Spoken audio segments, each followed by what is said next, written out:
सरिश के चश्मे मुस्लिम में है नेसा का असर पैदा। अस्सलाम वालेकुम, मैं मोहम्मद शमीम, मैं यहाँ जेनू से पीएचडी कर रहा हूँ और मेरा एमए भी यहीं से हुआ है। मैंने इससे पहले एमए के बारे में एक वीडियो बनाई थी जिसमें मैंने आप लोगों को बताया था कि यहाँ का सिलेबस क्या है, कौन कौन सी किताबें पढ़नी ज़्यादा बेहतर होंगी, कैसे कैसे सवालात आते हैं, कहाँ कहाँ से सवालात उठाए जाते हैं, किस तरीके से वहाँ का ट्रांसलेशन होता है और भी ऐसी बहुत सारी चीज़ें। और फिर एमए करने के बाद स्कोप क्या होगा, वो सब इस वीडियो में तमाम तफसील मौजूद है। एमए के बारे में आप देख सकते हैं। आज का वीडियो मैं पीएचडी के लिए बना रहा हूँ, जिसमें मैं आप लोगों को बताऊंगा कि पहली बात जेएनयू के लिए अगर आप आ रहे हैं और पीएचडी का एग्जाम दे रहे हैं तो कैसे एग्जाम होता है, यानी पीएचडी में एडमिशन लेने के कितने रास्ते हैं जेएनयू में। फिर मैं यहाँ के सिलेबस के बारे में बताऊंगा कि पीएचडी में एडमिशन लेने के लिए क्या क्या सिलेबस आपको पढ़ना है, फिर कौन कौन सी किताबें आपके लिए ज्यादा फायदेमंद साबित होंगी, और उसके बाद फिर मैं आपको ये बताऊंगा आखिर में कि किन किन इलाकों पर, किन किन एरियाज पर आपको ज्यादा फोकस करना है। और गुज़िश्ता साल के कुछ सवालात भी आपके सामने रखूंगा और कुछ खास टिप्स भी आपको दूंगा और ये भी बताऊंगा कि यहाँ पर कितनी सीटें हैं इस बार 2021-22 के सेशन में पीएचडी के अंदर। तो सबसे पहले शुरू करते हैं कि पीएचडी में एडमिशन लेने के कितने रास्ते हैं। जेएनयू 2 रास्ता देता है कैंडिडेट्स को। एक तो जो कॉमन है कि आप सिंपल फॉर्म भरें, एंट्रेंस एग्जाम दें, फिर उसके बाद अगर आप अच्छा स्कोर करते हैं तो आपको वाइवा के लिए बुलाया जाएगा, जिसमें आप अपनी सिनॉप्सिस लेकर आएंगे। फिर आपसे सवाल जवाब होता है सिनॉप्सिस से रिलेटेड, आप जो रिसर्च जिस पे करना चाहते हैं, और भी ऐसे कुछ कॉमन क्वेश्चंस होते हैं। फिर उसके बाद आपका फाइनल एडमिशन होता है। दूसरा रास्ता ये है कि अगर आपका जेआरएफ हो रखा है, आप जेआरएफ क्वालिफाइड हैं, तो आपके लिए सेपरेट एप्लीकेशन की डेट निकाली जाती है, जिसमें आप सिर्फ एप्लीकेशन भरते हैं और सीधा आपको सिनॉप्सिस लेकर इंटरव्यू के लिए बुलाया जाता है। और फिर उसी सिनॉप्सिस से कुछ सवालात होते हैं और उसी के बेस पर आपका एडमिशन हो जाता है। तो एक रास्ता है आप एंट्रेंस देकर आएं, फिर सिनॉप्सिस लेकर आएं और इंटरव्यू दें, और दूसरा है आप सिर्फ एप्लीकेशन में फॉर्म भरें और फिर फॉर्म भरने के बाद आपको सीधा सिनॉप्सिस के लिए लेकर आना है और इंटरव्यू देके आपका सिलेक्शन हो जाना है। अब उसके बाद मैं आपको बताऊं कि यहाँ का सिलेबस क्या है, आपको कौन कौन सी चीजें पढ़नी है जेएनयू के पीएचडी एग्जाम के लिए, या आपका एग्जाम कैसे क्लियर होगा। तो सबसे पहले देखें कि इन्होंने जो अपने सिलेबस में रखा है किन किन चीजों को, मैं वो आपको बता देता हूँ, और प्रोस्पेक्टस में क्या क्या शामिल किया है। तो क्या हुआ, तो जो सिलेबस है यहाँ का जिन्होंने अपने प्रोस्पेक्टस में रखा है वो मैं आपको पहले बता देता हूँ। इन्होंने रखा है कि the PhD programs in Arabic have been designed to inculcate interest for research in different areas of Arabic and Islamic literature, culture, language and literature, Indo-Arab relation in the field of contemporary literary exchange, Indo-African studies, social, cultural and literary aspects। फिर इन्होंने इतना ही देने के बाद बाकी और कोई वजाहत नहीं की है, लेकिन अगर आप पेपर देखेंगे तो थोड़ा सा डिफरेंट होता है। इन्होंने सिर्फ क्लासिकल अरबिक की बात की है, मॉडर्न में से ज्यादा आता है, तो जिससे ये पता चलता है कि जो एमए का सिलेबस है वो ज्यादा है। यानी एमए में जो पढ़ाया जाता है वो पीएचडी में पूछा जाता है, जो बीए में पढ़ाया जाता है वो एमए में पूछा जाता है। तो मैं सोच रहा हूँ कि मैं आपको एमए का जो सिलेबस है मैं वो बता देता हूँ। तो देखिए एमए में इन्होंने सबसे पहले रखा है history of Arabic language and literature, फिर Islamic, Abbasid, Umayyad and modern period. उसके बाद फिर इन्होंने रखा है मॉडर्न प्रोज एंड पोएट्री, फिर इन्होंने रखा है अरबिक स्टडीज इन इंडिया, फिर क्रिटिसिज्म, फिर मेजर अरब इंडियन राइटर्स, फिर उसके बाद एडवांस्ड एंड अरबिक ग्रामर, उसके बाद फिर translation Arabic English and Arabic English, English Arabic और अरबिक इंग्लिश दोनों वाइस वर्सा करके। फिर इन्होंने इस बार का जो सिलेबस अपडेट किया उसमें कुछ चीजें इन्होंने जोड़ी हैं, जैसे अरबिक नॉवेल्स एंड प्लेज, यानी अर्रिवाया अल अरबिया वल मसरहिया, तो आप किस्सा कसीरा भी पढ़ लीजिएगा। उसके अलावा इन्होंने बताया कि prepare students for research and interpretation, तो जाहिर सी बात आप रिसर्च करेंगे, जब आपका पीएचडी में एडमिशन होता है तो आपको 1 साल पढ़ाया भी जाता है, तो रिसर्च के बारे में भी आपको जानना जरूरी है। अब हम पहले तफसील से गुफ्तगू कर लेते हैं कि सिलेबस के बारे में। देखो इन्होंने सबसे क्या पहले रखा है, नंबर 1 पे हिस्ट्री ऑफ अरबिक लिटरेचर, फिर इस्लामिक, यानी आपको असर जाहिली पढ़ना है। असर जाहिली में आपको मुअल्लका पढ़ना है, शुअरा और सालिक पढ़ना है, वो आप उसको अच्छे से देख लेंगे। फिर आपको इस्लामिक पढ़ना है, इस्लामी में जो मुखज़रम शुअरा हैं, हसन बिन साबित, खंसा, काब बिन ज़ुहैर, हुतैया, इन तमाम लोगों को पढ़ना है। फिर अब्बासिद में बशार बिन बुर्द, मुतनब्बी, अबुल अला मुअर्री, अबू नवास, इन लोगों को पढ़ना है। फिर इन्होंने उमवी क्या रखा है, उमवी में आपको अख्तल, फरजदा, जरीर, इनको बिल्कुल भी नहीं भूलना है, जरूर पढ़ना है। फिर मॉडर्न पीरियड रखा है इन्होंने। मॉडर्न पीरियड में आपको ये जान लीजिए कि जो तमाम मॉडर्न राइटर हैं उनको आप अच्छे से पढ़ें, इसलिए कि जेएनयू के अंदर मॉडर्न से ज्यादा क्वेश्चंस पूछे जाते हैं। फिर इन्होंने अलग से फिर 2 नंबर पे दे रखा है मॉडर्न प्रोज एंड पोइट्री, जिससे अंदाजा होता है कि शेरुल अरबी अल हदीस और नसरुल अरबी अल हदीस दोनों आपको बहुत जरूरी है पढ़ना। तीसरे नंबर पे इन्होंने रखा है अरबिक स्टडीज इन इंडिया। अब जो अरबी हिंदुस्तान में पढ़ाई जाती है उसके बारे में आप थोड़ा देख लेंगे कि कहाँ कहाँ पढ़ाई जाती है, कौन कौन से इंस्टीट्यूशंस हैं, वो आप इसमें देख लेंगे। उसके बाद फिर उन्होंने रखा है एडवांस्ड अरबिक ग्रामर। आपको ग्रामर भी थोड़ी सी देखनी है, क्वेश्चंस कुछ आते हैं वहां से भी। फिर मेजर अरब इंडियन राइटर्स जैसे अनवर शाह कश्मीरी, अब्दुल अजीज मैमनी, हमीदुद्दीन फराही वगैरह वगैरह, आप उनको देख लीजिएगा। फिर ट्रांसलेशन अरबिक इंग्लिश और इंग्लिश अरबिक दोनों आता है। अब देखिए ट्रांसलेशन का मामला यह है कि जेएनयू वाले बुकिश नहीं पूछते हैं कि आप किसी किताब से पढ़ लें, रट लें तो आपको हो जाएगा। जेएनयू वाले हमेशा करंट पूछते हैं, जो रिसेंट में चलता रहता है। जैसे कि इनके कुछ पूछे गए सवाल मैं आपको यहाँ बताऊंगा तो आपको अंदाजा होगा। जैसे कि इन्होंने पूछा था सफाकतुल कर्न, जो कि बहुत उस वक्त राइज था, डील ऑफ द सेंचुरी। ऐसे इन्होंने पूछा था अल इस्तिंसाख, जिसको क्लोनिंग बोलते हैं। तो एक इंटरेस्टिंग चीज ये है कि तो जेएनयू वाले जो ट्रांसलेशन पूछते हैं वो ऐसा होता है जो करंट में चलता रहता है और जो बहुत ज्यादा राइज हो जाता है। जैसे कि एक साल सफाकतुल कर्न, डील ऑफ द सेंचुरी बहुत राइज था तो वो पूछ लिए। और खास बात यह है कि अगर आप ध्यान नहीं देंगे, अखबार को नहीं पढ़ेंगे, उसकी मीनिंग को नहीं समझेंगे तो आप कभी कभी कंफ्यूज हो सकते हैं। जैसे इन्होंने पूछा था कि ह्यूमन ट्रैफिकिंग, अब चूंकि ये एक ऐसा एक्ट है जिसकी वजह से बहुत सारी कंट्री में आपको जेल जाना पड़ता है। अलग अलग कंट्रियों ने अलग अलग सजाएं इसकी रखी हैं। जैसे कि एक टिकटॉक स्टार थी मिस्र के अंदर, 2 हफ्ते पहले की न्यूज है, उसको ह्यूमन ट्रैफिकिंग की वजह से जेल जाना पड़ा। तो ह्यूमन ट्रैफिकिंग, ट्रैफिक का मतलब जैसे हमको समझ में आ रहा है कि इज़्दिहाम, भीड़, लेकिन ऐसा नहीं। ट्रैफिकिंग का मतलब होता है इलीगली, गैर कानूनी तौर पर किसी चीज को बेचना और खरीदना। जैसे ड्रग्स हैं या लोग आदमी को, लड़कियों को सप्लाई करते हैं, वो सब भी ह्यूमन ट्रैफिकिंग के अंदर आता है।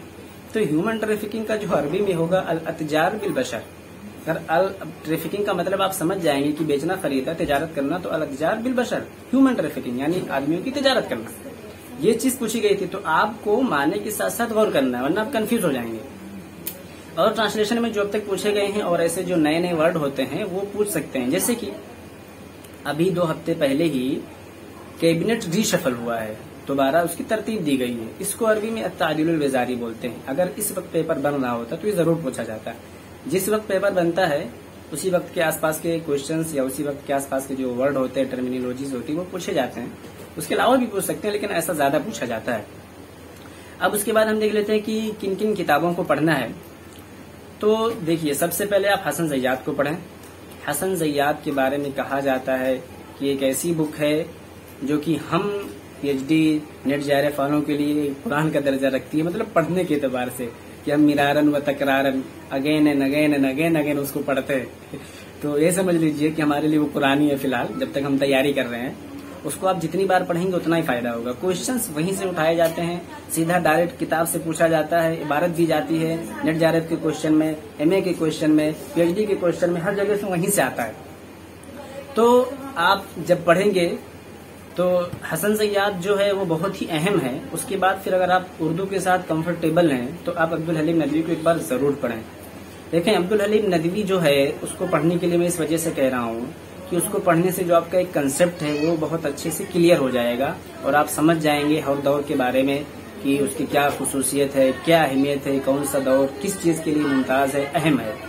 और अरबी का ही एक वर्जन अगर समझ लीजिए, अब्दुल हलीम नदवी का उर्दू इंग्लिश अरबी में आपको पढ़ना है।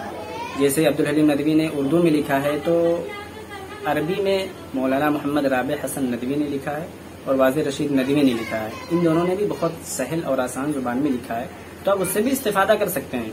उसके अलावा अगर आपको इंग्लिश में पढ़नी है तो फिलिप की हिट्टी को पढ़ सकते हैं, कभी कभी वहां से भी क्वेश्चंस आते हैं। लेकिन हसन ज़ैयाद सबसे पहले आप जरूर पढ़ें। उसके बाद हन्ना फाखुरी का तरीका लिखने का बहुत अच्छा है। वो पहले शॉर्ट्स में दे देते हैं, उसके बाद फिर वो डिटेल्स लिखते हैं। उसके बाद शौक़ ज़ैफ़, उसके बाद फिर आप जुर्जी ज़ैदान को पढ़ सकते हैं, डॉक्टर उमर फर्रुख को पढ़ सकते हैं।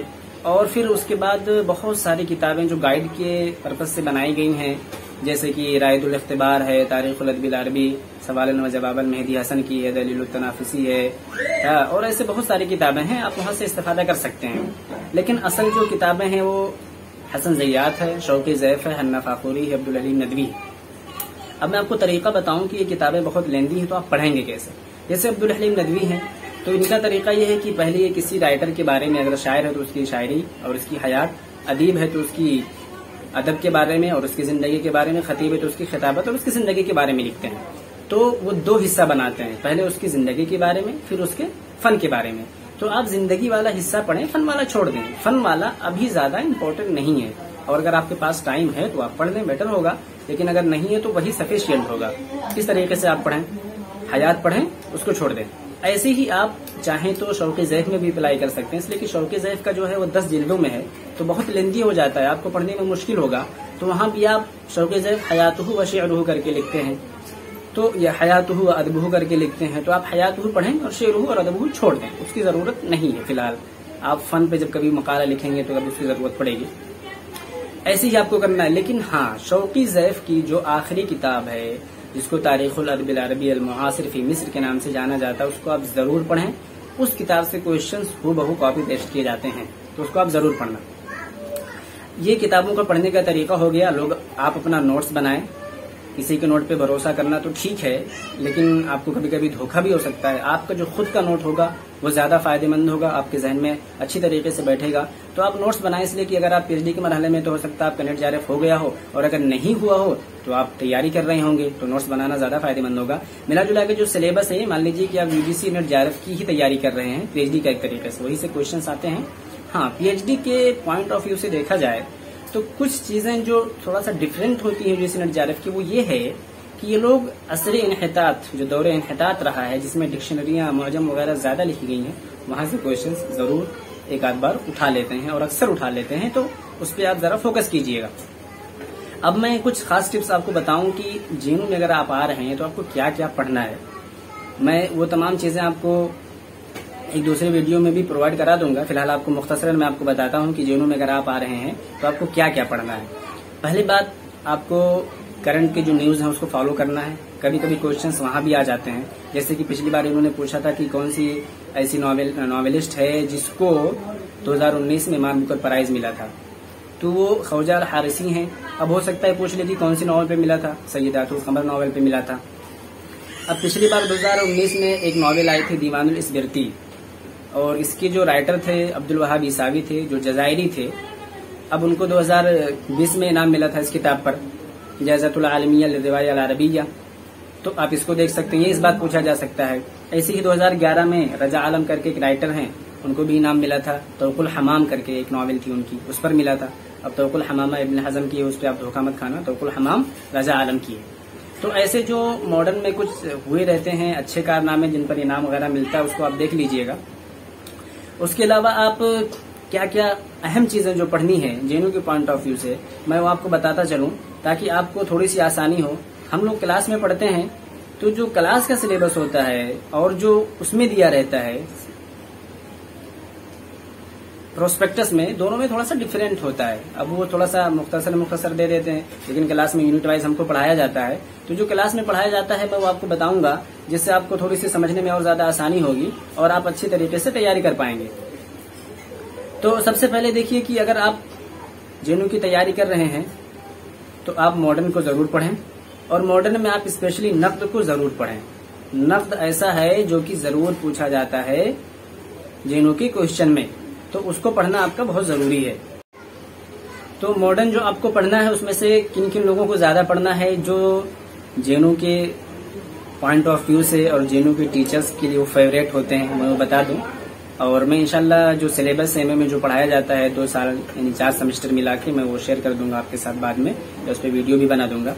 तो सबसे पहले देखें कि आपको क्या करना है। सबसे पहले हसन ज़ैयात को पढ़ना है मुकम्मल तरीके से, और उसके बाद फिर आपको तैयब सालेह पढ़ना है, जिनकी एक बहुत फेमस किताब हर बार पूछी जाती है, मौसिम हिजर अल शमाल। इस तरीके से नज़ार क़ब्बानी को पढ़ना है आपको, जो कि बहुत फेवरेट शायर है जीनू की नज़र में। यूसुफ इदरीस को पढ़ना है, एहसान अब्दुल कुद्दूस को पढ़ना है, महमूद दरवेश को पढ़ना है, नजीब महफूज को पढ़ना है और उनकी जो नॉवेल्स हैं शुरुआत के 3-4 सीक्वेंस याद कर लें और किस्सा कसीरा को भी। अब्दुल हमीद जोगितुल सहार को भी पढ़ना है, अब्दुल रहमान मुनीफ को जिनकी बहुत फेमस किताब मदनुल मिल्ह है जो कि पूछा गया खुमासिया है, महमूद तैमूर को पढ़ना है, तहा हुसैन को पढ़ना है और तहा हुसैन के साथ साथ आप उनकी किताब अल-अय्याम को पढ़ना है, उसके बारे में भी पढ़ना है आपको। और इसी तरीके से सारा जो महमूद अब्खात की किताब है उसके बारे में भी पढ़ना है। मुअल्लक़ात व असहाबुल मुअल्लक़ात पढ़ना है, अन-नक़्द व अक़सामुहु व असहाबुन नक़्द पढ़ना है, नक़ाइस पढ़ना है, अल-अदबा व अलक़ाबुहुम पढ़ना है, अल-कुतुब अज्ज़ाउहुम व मौज़ूआतुहुम पढ़ना है। और इसी तरीके से आपको अल-मदारिस वल इत्तिजाहात अल-अदबिय्या अल-हदीसा और अल-कुतुबुल मशहूरा व मौज़ूउहा पढ़ना है।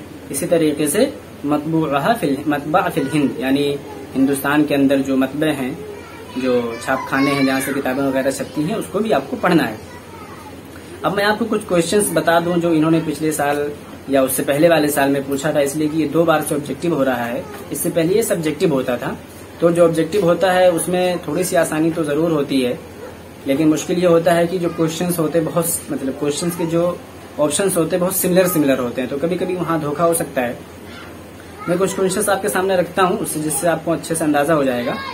तो इन्होंने 2019 में एमफिल का हुआ था, 2020 में भी एमफिल का हुआ था, लेकिन एमफिल और पीएचडी का जो पेपर था सेम था। इसमें कई सारे कैंडिडेट्स धोखा खा गए और वो समझ नहीं सके कि कैसे हमको एमफिल और पीएचडी में लेना है। एग्जाम एक ही बार देना था और उसी नंबर से, अगर नंबर आपका ज्यादा होता तो आपको पीएचडी अलॉट होती, कम होता तो एमफिल होता, यानी एक ही पेपर से आपका एमफिल और पीएचडी दोनों डिसाइड होने वाला था। और उससे पहले जो उन्होंने 19 में किया था, 2019 में, उसका अलग अलग पेपर रखा था। अब इस बार से तो उन्होंने हटा ही दिया है। तो सबसे पहले मैं आपको एमफिल का बताता हूँ कि 2019 में जिन्होंने पूछा था, जैसे मैंने आपको बताया, इन्होंने पूछा कि तबक़ात फ़ुहूल शुअरा किसकी किताब है, इब्न सल्लाम जुमहे की किताब है। इन्होंने पूछा मिन शुअरा मुअल्लक़ात, फिर नीचे 3-4 ऑप्शन दिया, शनफरी, उमय्या बिन सल्द, दुरैद बिन सम्मा, अंतरा बिन शद्दाद होगा। ऐसे इन्होंने 2019 में ही पूछा था कि अल-खंसा बिन्त तमाज़र कौन सी फील्ड में, कौन सी मजाल में ज्यादा फेमस हैं, तो रसा के मैदान में ज्यादा फेमस हैं। कुर्बान तहर किसके बारे में कहा गया था, अंतर बिन शद्दाद अलबसी के बारे में कहा गया था। ऐसे ही इन्होंने पूछा था कुछ क्वेश्चंस रिसर्च के बारे में। मैं रिसर्च के रिलेटेड जो क्वेश्चंस पूछे गए थे उसके लिए मैं कल एक वीडियो बना दूंगा, लेकिन मैं अभी फिलहाल आपको यहाँ पे कुछ क्वेश्चंस बता देता हूँ। जैसे उन्होंने पूछा था कि जो रिसर्च का क्या मकसद होता है, तो उन्होंने कई सारे ऑप्शंस दिए थे, जिसमें से एक ऑप्शन ये था कि तमाम मालूमात को जमा करना, फिर उसको मतलब तहलील करना, एनालिसिस करना, फिर उसको मतलब मुतय्यन करना, फिक्स करना, फिर जो नुक्स है वो बताना, जो अच्छाई है वो बताना, वो मतलब होता है। फिर उसके बाद इन्होंने पूछा था 2019 में ही पीएचडी में कि किताबुल उम्दा किसकी है, और इसी तरीके से उन्होंने पूछा था कि सौरतुर रबी अरब स्प्रिंग कौन से शहर से शुरू हुआ था। ये बहुत इंटरेस्टिंग क्वेश्चन है, हो सकता है आपसे सौरा और रबिया पूछ ले या कोई और दूसरा सौरा पूछ ले। तो जो रबी और अरबी हुआ था, जिसको अरब स्प्रिंग बोलते हैं, वो ऐसा पूछते हैं कहाँ से शुरू हुआ था, और कभी कभी पूछते हैं कैसे शुरू हुआ था। तो तुनस के अंदर एक आदमी था जिसने हर्रक़ नफ़्सहु, सेल्फ इमोलेशन, खुद को जला लिया था, वहां से ये सौरा भड़का था। फिर 2020 में इन्होंने पूछा था कि कौन सा शायर जिसके बारे में अल्लाह के नबी सल्लल्लाहु अलैहि वसल्लम ने फरमाया था कि आमन लिसानहु व कफर क़ल्बुहु, उमय्या बिन अबी सल्त हैं। और ऐसे ही इन्होंने पूछा है कि मिन रुवादिन नक़्द फिल असरिल हदीस व मन कुतुबिही अन-नक़्द वन नुक़ाद अल-मुआसिरून, कि अन-नक़्द वन नुक़ाद अल-मुआसिरून किसकी किताब है, मोहम्मद मंदूर की है। तो कभी ये किताब देकर राइटर को और राइटर देकर किताब को भी पूछते रहते हैं, तो आप इसको देख लीजिएगा। इन्होंने अहलाम मुस्तग़ानी की खुलासिया पूछी थी। और ऐसे उसके अलावा उन्होंने पूछा था कि कौन सा ऐसा शख्स है जिसने रहनुल महदिसीन, जिससे रिलेटेड है, जिसके मुताल्लिक अबुल आला मुअर्री है। और उसके अलावा इन्होंने पूछा था, जो मैंने आपको बताया, कि कौन सी ऐसी अरबिक नॉवेलिस्ट है जिसने 2019 में मान बुकर प्राइज जीता था, ख्वाजा अल हारिसी हैं। तो ऐसे क्वेश्चंस आप याद कर लें। मैं प्रीवियस ईयर क्वेश्चंस पर एक वीडियो बना दूंगा, और 2019 से लेकर अब तक के 2 साल जो हुए मैं सब मैं आपको प्रोवाइड करा दूंगा, तो आप उसको देख लीजिएगा। तो यहीं पर मैं अपनी इस बात को खत्म करता हूं। और अगर आपको मेरी वीडियो पसंद आती हो तो इसको लाइक करें और अपने दोस्तों के साथ शेयर करें, और मेरे इस चैनल को सब्सक्राइब करें। मैं ऐसी तमाम वीडियो और जीनू से रिलेटेड तमाम न्यूज को आप अपडेट देता रहूंगा। तो थैंक्स फॉर वॉचिंग। आपके लिए बेस्ट ऑफ लक। आप जीनू में आए, आपका एडमिशन हो, आपको बहुत बहुत इस्तकबाल है। सरिश के चश्मे मुस्लिम में है नेसा का असर पैदा।